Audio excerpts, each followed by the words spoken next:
الحمد لله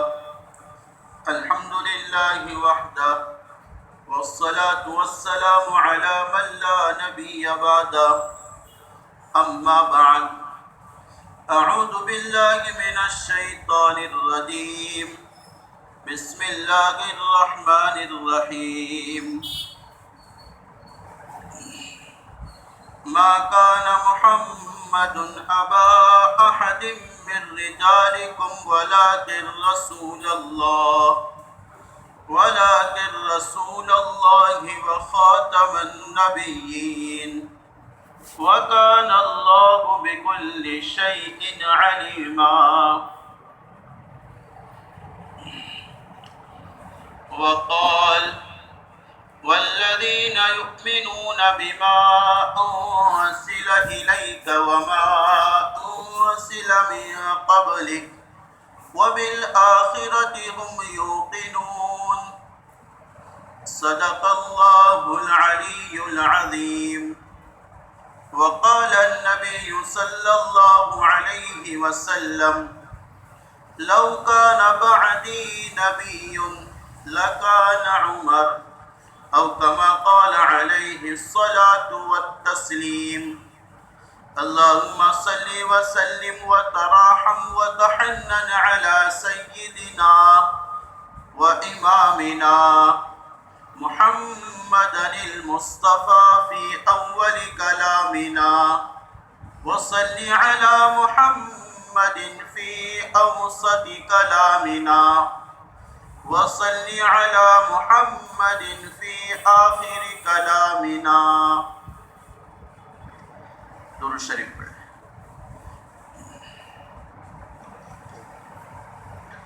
میرے معزز سامعین، عزیز ساتھیوں، واجب الاحترام بزرگوں،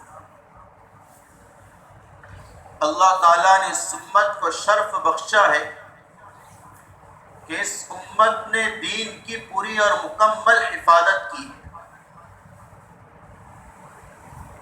دین ہی نہیں بلکہ دین کے زبر، زیر، پیش اور جزم کی بھی حفاظت کی۔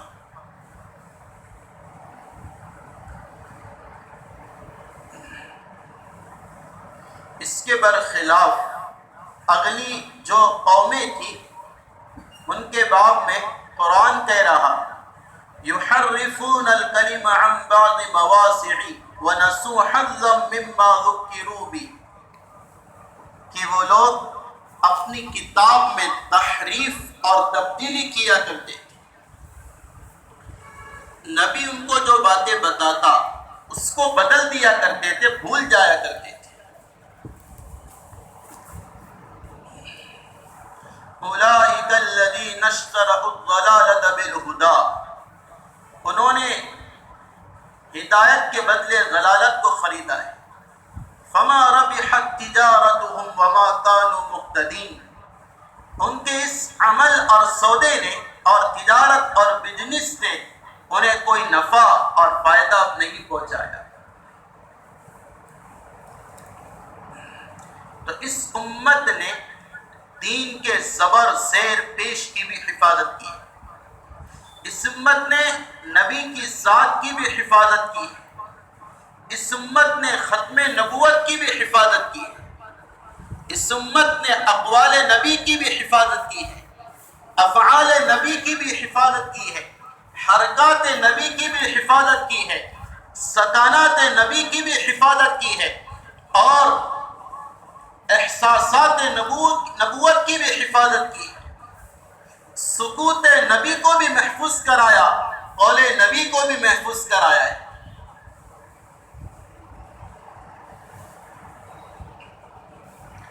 چونکہ قرآن کہہ رہا نا الیوم اکملت لکم دینکم واتممت علیکم نعمتی ورضیت لکم الاسلام دینا، کہ اب یہ دین مکمل ہو گیا۔ اکملت لکم دینی، کہ تم پر دین مکمل ہو گیا، اللہ نے مکمل کیا، اس سے قیامت تک چلنا ہے، باقی رہنا ہے۔ اللہ نے خود اس کی حفاظت کرائی، اولاً صحابہ سے، ثانیاً تابعین سے، اس کے بعد علماء امت سے۔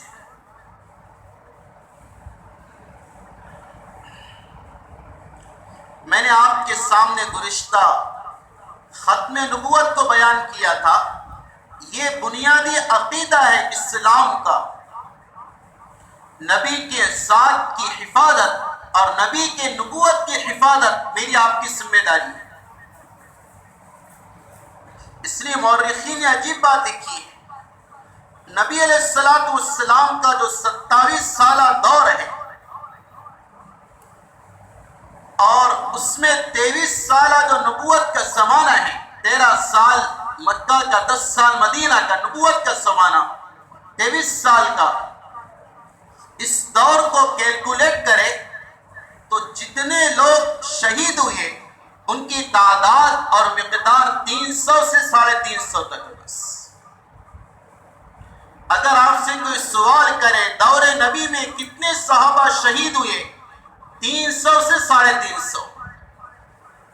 اور نبی کے جانے کے بعد جو محنتیں ہوئی ایمان کو، دین کو، اسلام کو بچانے کی، اس میں سے ایک بڑی محنت ختم نبوت کی حفاظت کی تھی، جو حضرت ابو بکر صدیق کے دور مبارک میں پیش آئی. مورخین نے لکھا ہے اس غزوے میں اور اس جنگ میں، جسے جنگ یمامہ کہتے ہیں، 1000 سے زیادہ صحابہ شہید ہوئے ایک قول کے مطابق. جو مسیلمہ سے جنگ ہوئی، جو کذاب سے جنگ ہوئی، اس میں 1000 صحابہ شہید ہوئے.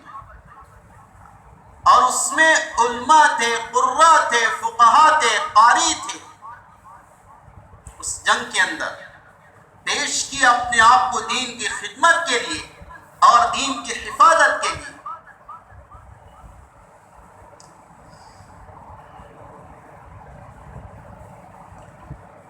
حضرت علامہ انور شاہ کشمیری رحمۃ اللہ علیہ کے باب میں علماء نے لکھا ہے، حضرت جب بھی ختم نبوت کا تذکرہ آتا، نبی کی نبوت کا تذکرہ کرتے تو بڑا افسوس کرتے، ہائے کاش ہم اس موضوع پر، اس عنوان پر، اس ٹاپک پر اور اس وشے پر اپنی ساری زندگی لگا دیتے. حضرت مفتی شفیع صاحب فرماتے ہیں، ایک مرتبہ حضرت قادیان گئے. غلام احمد قادیانی کی بستی میں حضرت کا معمول تھا، جب بھی غلام احمد قادیانی لعین کا نام لیتے تو ساتھ میں کذاب کہتے یا ابلیس کہتے یا لعین کہتے.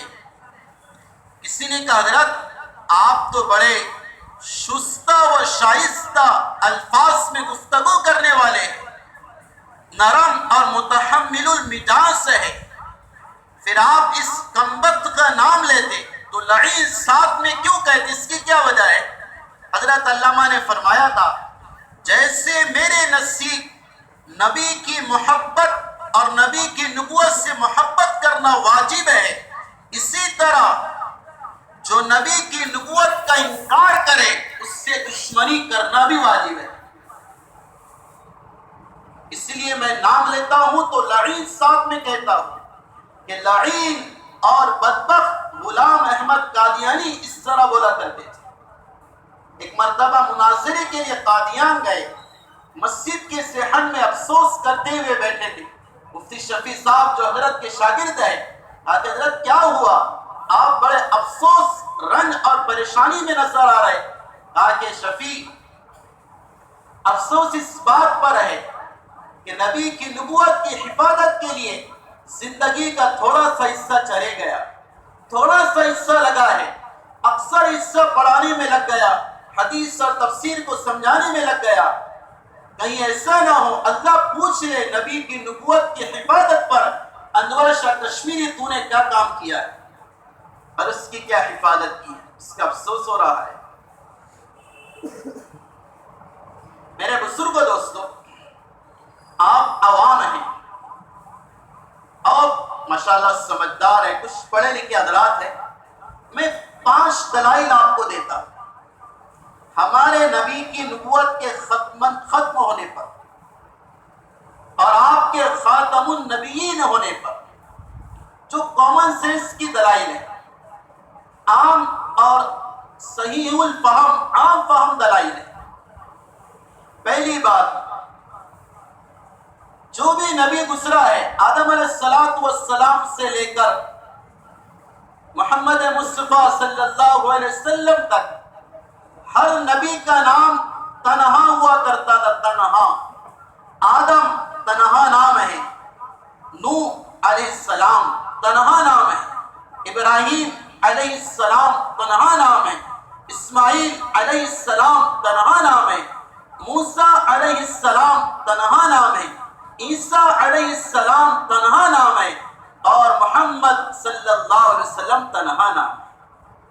اس میں دو ناموں کا سنگم کہیں نہیں ملے گا، آپ کو چیلنج ہے اس پر۔ کسی بھی نبی کے ساتھ میں دو نام ہو، ایسا نہیں ملے گا کہ دو ناموں کا سنگم مرکب ایک نبی کے نام کو رکھا گیا۔ ہاں الگ الگ نام ہیں، لیکن ایک ساتھ دو نام کسی نبی کے رکھے گئے ایسا نہیں ہے۔ لیکن یہ جھوٹا نبی مرزا غلام احمد قادیانی لعین، اس کا نام ہی شروع میں غلام احمد ہے۔ غلام احمد، غلام ایک نام، احمد دوسرا نام، اس کے دو نام ہیں، یہی اس کے نبوت کے جھوٹا ہونے کے لیے کافی ہے۔ سمجھ آئی بات؟ بالکل عام بات ہے۔ ایک مرتبہ عطاءاللہ شاہ بخاری رحمۃ اللہ علیہ کی اس سے ملاقات ہوئی پڑوس ملک میں۔ اس سے حضرت نے پوچھا تیرا نام تو ہے نا، وہ نبوت کے جھوٹا ہونے کے لیے کافی ہے، کہ کیوں؟ کہا کہ تیرے نام میں دو لفظ ہے، غلام احمد۔ تو کہا کہ میرا نام تو اصل احمد ہی ہے، لوگ مجھے غلام کہہ کر پکارنے لگے، اس لیے غلام پڑ گیا۔ عطاءاللہ شاہ بخاری رحمۃ اللہ علیہ واحد سے بے مثال ہے۔ کہا کہ اچھا تو سن، میرا نام عطاءاللہ ہے، اصل نام اللہ تھا، لوگ عطا بلانے لگے تو کیا ہو گیا؟ عطا اللہ ہوا۔ اصل نام کیا ہے؟ اللہ، الزامی جواب، اللہ نام ہے، اور عطا لوگوں نے کہہ دیا تو کہا کہ میں اللہ ہوں، جیسے تو کہہ رہا کہ میں نبی ہوں، میں کہہ رہا کہ میں اللہ ہوں، عطا لوگوں نے لگایا، اور میں یہ کہتا ہوں میں نے تجھے نبی بنا کر نہیں بھیجا ہے۔ الزامی جواب ہے اس کی اوپر۔ آئی بات سمجھ میں؟ ہاں۔ دوسری دلیل، ہر نبی کی میراث اس کی وفات کے بعد تقسیم نہیں ہوتی، چونکہ انبیاء اپنی قبروں میں حیات ہوتے ہیں، ان کی میراث اور پراپرٹی تقسیم نہیں ہوتی، وہ گویا کہ وقف رہتی ہے، اس پر کوئی مالکانہ قبضہ نہیں کر سکتا ہے۔ آئی بات سمجھ میں؟ نبی علیہ السلام کے باغات فدت میں تھے، جو آپ کو غنیمت میں عطا کیے گئے تھے۔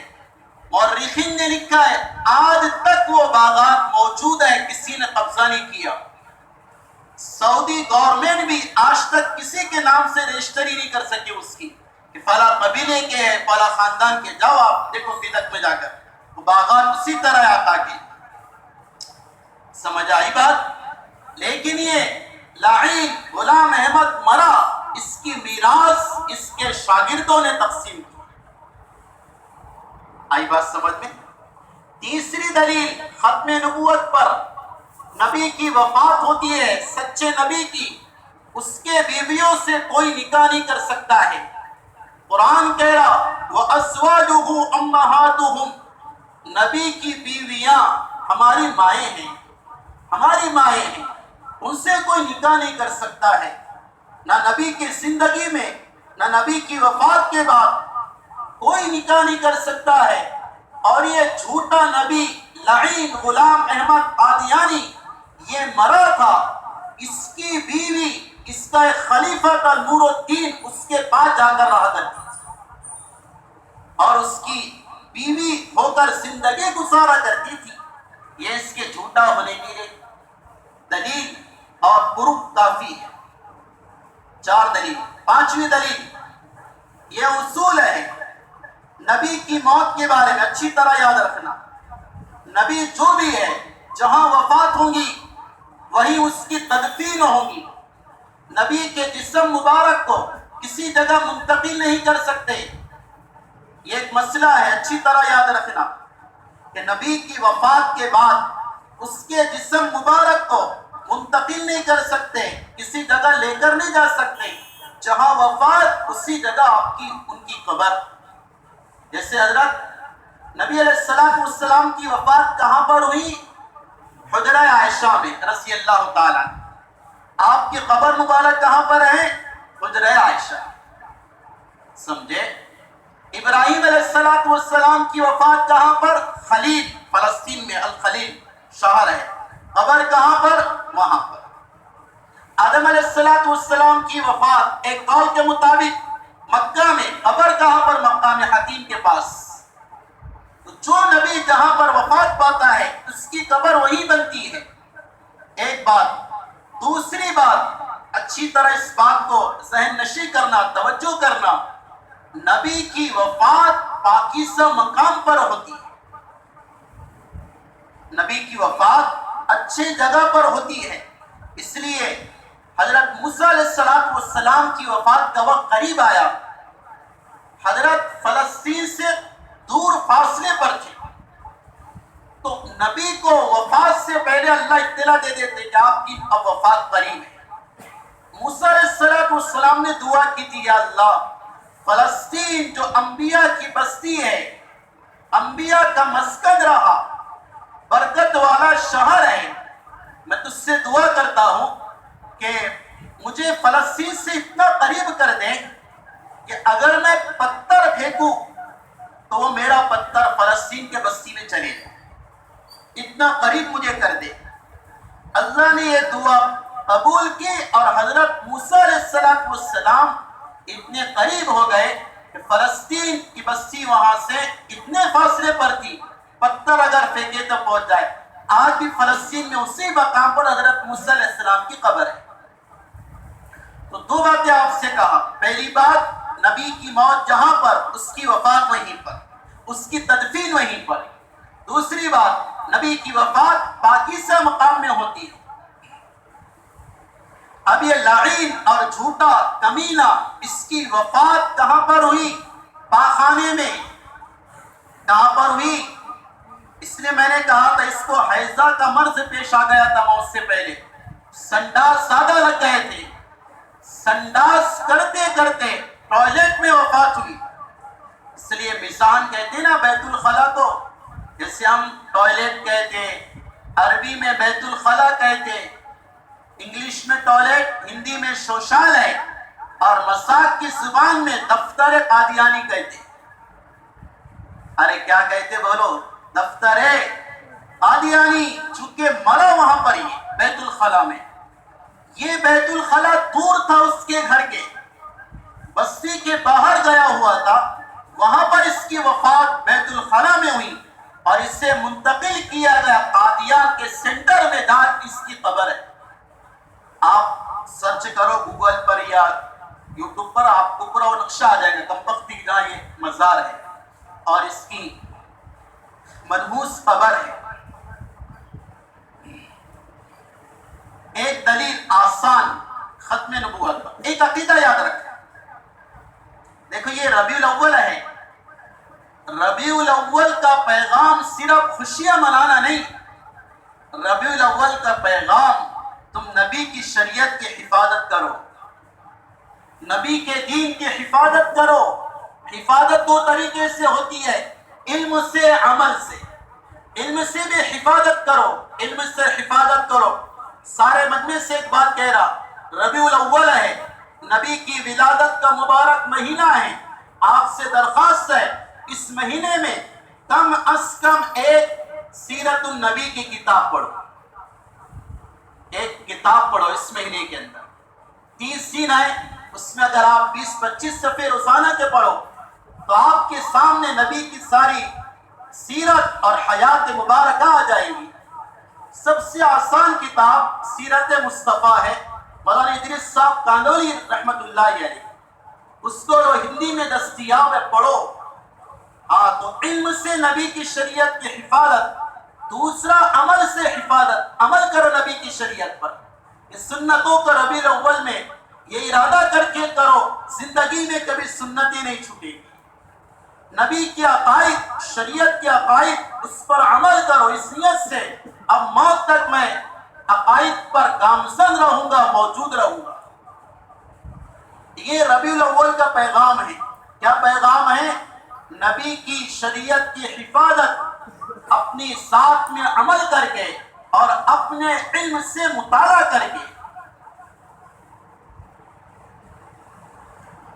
اسی طرح جیسے میں ختم نبوت کو بیان کر رہا، یہ نبی کی شریعت کی حفاظت ہے، میں اس پر ایک بات کہہ رہا۔ ختم نبوت کا دعویٰ نبی علیہ السلام کے دور میں اسود عنسی نے کیا تھا، یا نبی کی وفات کے بعد کیا؟ نبی کے دور میں مسیلمہ کذاب نے کیا تھا، اسود عنسی نے بعد میں کیا، اور نبی علیہ السلام کے نبی ہونے پر اس سے فخر بھی تھا، اور وہ یہ کہا کرتا تھا کہ میں نبی بن جاؤں تو میرا احساس اور اکرام ہوگا۔ مسیلمہ نے دعویٰ کیا، اس کی اس زمانے میں ایک عورت کی سجا جس کا نام تھا، اس سے جب دیکھا کہ مسیلمہ نے دعویٰ کیا 1,00,000 سے زیادہ اس کے فالوور ہو گئے، تو اس نے بھی نبوت کا دعویٰ کر دیا، سجا نام کی عورت نے۔ اب مسیلمہ کو معلوم ہوا کہ عورت نے نبوت کا جھوٹا دعویٰ کیا، میں نے بھی دعویٰ کیا، دونوں نے نکاح کر لیا، دو جھوٹے نبی ایک ساتھ جمع ہو گئے۔ نکاح کے بعد جب غربت کا موقع آیا تو وہ کہنے لگی تو نے مہر تو نے متعین کیا، میرا مہر کیا ہوگا؟ اس سے کہا یار یہ تو میں بھول گیا، نبی ہو کر مہر بھول گیا۔ تو کہا کہ کیا کروں؟ کہا کہ چل ہمارا مہر یہ باندھتے، تو بھی نبی میں بھی نبی، تیرا مہر میں یہ دیتا ہوں کہ عشاء اور فجر کی نماز تجھ سے معاف ہے۔ آئی بات سمجھ میں؟ عشاء اور فجر کی نماز تجھ سے معاف ہے، یہ مہر بنا جھوٹے نبی کا۔ اب اندازہ کرو کیا کذاب ہوگا یہ۔ تو اس نے دعویٰ کیا، اس کے بعد خلیفہ مروان کے دور میں بھی اس کا دعویٰ کیا گیا، ایک حارث نامی شخص نے دعویٰ کیا تھا۔ اس کے بعد ہارون رشید کے دور میں بھی مدعین جھوٹے نبوت پیدا ہوئے۔ اسی طرح امام ابو حنیفہ کے دور میں ایک لعین نے نبی ہونے کا دعویٰ کیا تھا، وہ لوگوں کے سامنے آیا کہ میں نبی ہوں۔ حضرت امام ابو حنیفہ کو پتہ چلا جھوٹا نبی نبوت کا دعویٰ کر رہا، حضرت فوراً مقابلے میں آئے اور کہا خبردار اگر کسی نے اس جھوٹے نبی کی نبوت پر دلیل مانگی اور دلیل طلب کی تو میرے نزدیک وہ بھی کافر ہو جائے گا۔ چونکہ نبی آخری ہمارے نبی ہے، آپ کے بعد نبی ہونے کا کوئی تصور ہی ہو نہیں سکتا ہے۔ پھر اگر کوئی جھوٹا دعویٰ کرے میں نبی ہوں اور آپ اس سے کہے کہ دلیل پیش کرو، نہیں، جھوٹے نبی کا اقرار بھی کفر ہے، جھوٹے نبی سے نبوت کی دلیل ماننا بھی کفر ہے۔ یہ تو ایسا ہے، اس کی مثال سمجھو، کوئی آدمی آپ کے پاس آئے، آ کر یہ کہے کہ فلاں صاحب جو مرد ہے ان کو بیٹا ہوا۔ کیا ہوا؟ فلاں مرد کو بیٹا ہوا۔ تو آپ بولیں گے اچھا بیٹا ہوا، آج مجھے ڈاؤٹ ہے، اس پر دلیل پیش کر کہ بیٹا ہوا۔ آپ کیا بولیں گے اس کو؟ اس سے دلیل مانگیں گے یا اس سے کہیں گے تو جھوٹا ہے؟ کسی مرد کو بیٹا اور لڑکا ہونے کا پاسبل صورت ہی نہیں ہے، وہ تصور میں نہیں آ سکتا ہے کہ کسی مرد کو بیٹا ہو۔ تو آپ کا یہ فریضہ بنتا اس کے بولنے کے بعد فوراً اس کو منکر قرار دو اور اس کو جھوٹا قرار دو کہ تو جھوٹا ہے۔ اسی طرح اگر کوئی نبوت کا دعویٰ کرے، چاہے وہ مسیلمہ کذاب ہو، چاہے وہ غلام احمد قادیانی لعین ہو، اور چاہے زمانے کا شکیل بن حنیف ہو، یہ سارے لعین ہیں، کذاب ہے، ابلیس کے نمائندے ہے اور فتنوں کے گویا کے گڑھ ہے، اور یہ فتنوں کے کارخانے ہیں۔ اس لیے مارکیٹ میں آج کل بڑے نوجوان متاثر ہو جا رہے ہیں۔ ہاں، آج کل موڈیفائڈ زمانہ ہے اور ماڈرنزم کا زمانہ ہے، آسانی، سہولت، چمتکار کو نمسکار ہو رہا کہ کسی کی اچھی گفتگو سننے متاثر ہو گئے۔ وہ ایک کمبخت پڑوس ملک میں بیٹھا، مرزا محمد انجینئر، مرزا انجینئر علی، کمبخت پڑوس ملک میں ہے، اور ایسی قرآن و حدیث کی تشریح کر رہا جو نبی کے احادیث کے خلاف، آیت قرآنیہ کے خلاف، اجماع صحابہ کے خلاف، اجماع فقہا کے خلاف ہے۔ جو کمبخت کہہ رہا انجینئر مرزا علی، سنتوں کا کوئی تصور نہیں، نفل گویا کہ شریعت میں پھالتو ہے، بیکار ہے، یہ اس کے جملے ہیں۔ اور آپ تعجب کریں گے، دیکھو جا کر نیٹ پر تقریباً 2.5 ملین اس کے فالوور ہیں۔ کتنے؟ 2.5 ملین لوگ اس کو فالو کر رہے۔ وہ تو وہ ہے جو موبائل چلاتے ہوئے عدد سامنے آ گیا، اس سے زیادہ وہ لوگ ہوں گے جو موبائل نہیں چلاتے اس کو فالو کرتے ہیں۔ اور آپ بول رہے ہیں مفتی صاحب اب ختم نبوت کا بات اور موضوع ذکر کر رہے ہیں، ہمارے تو سارے نبی کو خاتم مانتے ہیں۔